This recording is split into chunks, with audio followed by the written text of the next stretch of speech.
vous allez avoir un petit peu de répétition, mais bon, quand on est le dernier à passer, évidemment, on va redire à peu près pas les mêmes choses, mais des choses qui vont se répéter, quoi. Donc le 23 juin prochain, Cuba présentera une résolution pour dénoncer le blocus assassin et criminel financier depuis plus de 59 ans.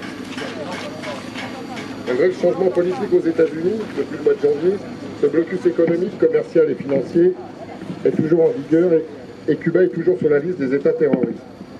Approchez.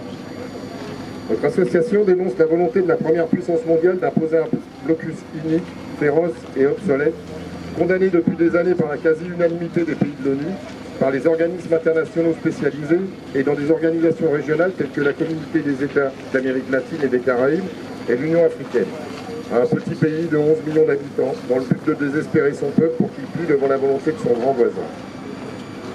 Ce pays dans lequel la police assassine sa population afro-américaine n'a aucune leçon de démocratie à donner à nos amis cubains, et en matière de droits de l'homme, il y en est de même.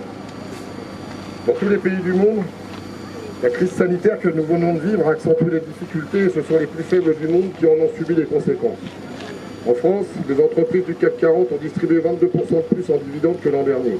Les très aisés continuent, avec l'appui de leurs chiens de garde dans les médias qu'ils financent, de se gaver sans vergogne. Nos peuples aveuglés par ces mêmes médias ne réagissent pas et ont très peu de réactions sur ce qui se passe dans le monde. Nos associations doivent redoubler d'efforts pour interpeller nos peuples et démonter les mensonges. Cuba est un exemple pour nous, mais un mauvais exemple pour cette droite et extrême droite européenne qui vient encore se ridiculiser en votant cette semaine une résolution honteuse au Parlement européen. Ce sont ces mêmes députés qui avaient présenté l'an dernier une résolution criminalisant le communisme pour mieux réhabiliter le nazisme. Ces gens nous parlent de droits de l'homme, mais font preuve d'un silence assourdissant sur la répression criminelle des mouvements sociaux en Colombie et face au massacre de dizaines d'enfants par le régime colonial israélien en Palestine. On ne les a pas entendus non plus pour dénoncer la gestion calamiteuse de la crise sanitaire dans certains pays du monde, et notamment aux États-Unis et au Brésil, ces deux pays étant sans doute pour ces députés des modèles en matière de droits de l'homme. Il y a quelques mois, nous avions lancé un appel pour l'attribution du prix Nobel aux brigades médicales cubaines avec toutes les associations de solidarité en France, sans en oublier aucune.